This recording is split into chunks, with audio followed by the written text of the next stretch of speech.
आप सुनने जा रहे हैं पंचतंत्र की कहानी रंगा सियार। एक बार की बात है, एक सियार जंगल में एक पुराने पेड़ के नीचे खड़ा हुआ था। पूरा पेड़ हवा के तेज झोंके में गिर पड़ा। सियार उसकी चपेट में आ गया और बुरी तरह से घायल हो गया। वह किसी तरह घिसटता घिसटता अपनी मान तक पहुंचा। कई दिनों के बाद वह अपनी मान से बाहर आया। उसे भूख लग रही थी, शरीर कमजोर हो गया था। तभी उसे एक खरगोश नजर आया। उसे दबोचने के लिए वह झपटा। सियार कुछ दूर भागा पर हांफने लगा। उसके शरीर में जान ही कहाँ रह गई थी। फिर उसने एक बटेर का पीछा करने की कोशिश की, पर वहां भी असफल रहा। हिरण का पीछा करने की तो उसकी हिम्मत भी न हुई। वह खड़ा सोचने लगा।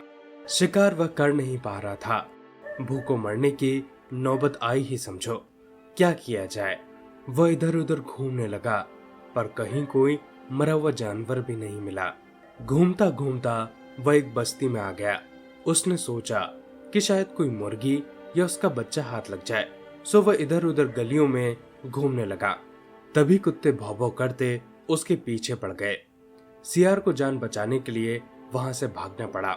गलियों में घुसकर उनको छकाने की वह कोशिश करने लगा, पर कुत्ते तो कस्बों की गली गली से अच्छी तरह से परिचित थे। सियार के पीछे पड़े कुत्तों की टोली बढ़ती जा रही थी और सियार के कमजोर शरीर का बल समाप्त होता जा रहा था।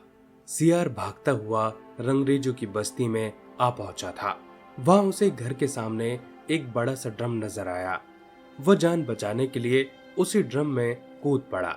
ड्रम में रंगरेज ने कपड़े रंगने के लिए रंग घोला हुआ था। कुत्तों का टोला भौंकता भौंकता वहां से चला गया। सियार सांस रोककर रंग में डूबा रहा। वह केवल सांस लेने के लिए अपनी थुतनी बाहर निकालता। जब उसे पूरा यकीन हो गया कि अब कोई खतरा नहीं है, तब वह बाहर निकला। वह रंग में भीग चुका था। जंगल में पहुंचकर उसने देखा कि उसका शरीर का सारा रंग हरा हो गया है। उस ड्रम में रंगरेज ने हरा रंग घोल कर रखा था। उसके हरे रंग को जो भी जंगली जीव देखता वह भयभीत हो जाता। उनको खौफ से कांपता हुआ देखकर रंगे सियार के दुष्ट दिमाग में एक योजना आई। रंगे सियार ने डर कर भागते जीवों को आवाज दी, भैया भागो मत, मेरी बात सुनो। उसकी बात सुनकर सभी भागते हुए जानवर ठिठके। उनके ठिठकने का रंगे सियार ने फायदा उठाया और बोला, देखो देखो मेरा रंग, ऐसा रंग किसी जानवर का इस पूरी धरती पर है नहीं ना। मतलब समझो, भगवान ने मुझे खास यह रंग देकर तुम्हारे पास भेजा है। तुम सभी जानवरों को बुला लाओ तो मैं उन्हें भगवान का संदेश सुनाऊं। उसकी बातों का सब पर गहरा प्रभाव पड़ा। वे जाकर जंगल के दूसरे सभी जानवरों को बुला कर लाए। जब सब वहां आ गए तो रंगे सियार ने एक ऊंचे पत्थर पर चढ़कर बोलना शुरू किया, वन्य प्राणियों, प्रजापति ब्रह्मा ने मुझे खुद अपने हाथों से इस अलौकिक रंग का प्राणी बनाकर कहा कि इस संसार में जानवरों का कोई भी शासक नहीं है। तुम्हें जाकर जानवरों का राजा बनकर उनका कल्याण करना है। तुम्हारा नाम सम्राट ककुदुम होगा। तीनों लोकों के वन्य जीव तुम्हारी प्रजा होंगे। अब तुम लोग अनाथ नहीं रहे। मेरी छत्र छाया में निर्भय होकर रहो। सभी जानवर वैसे ही सियार के अजीब रंग से चकराए हुए थे। उसकी बातों ने तो जादू का काम किया।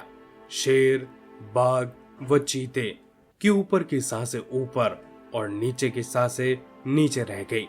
उसकी बात काटने की किसी की हिम्मत न हुई। देखते ही देखते सारे जानवर उसके चरणों में लौटने लगे और एक स्वर में बोले, हे ब्रह्मा के दूत, प्राणियों में श्रेष्ठ ककुदम, हम आपको अपना सम्राट स्वीकार करते हैं। भगवान की इच्छा का पालन करके हमें बड़ी प्रसन्नता होगी। एक बूढ़े हाथी ने कहा, हे सम्राट, अब हमें बताइए कि हमारा क्या कर्तव्य है। रंगा सियार सम्राट की तरह पंजा उठाकर बोला, तुम्हें अपने सम्राट की खूब सेवा और आदर करना चाहिए। उसे कोई भी तकलीफ नहीं होनी चाहिए। हमारे खाने पीने का शाही प्रबंध होना चाहिए। शेर ने सर झुकाकर कहा, महाराज ऐसा ही होगा।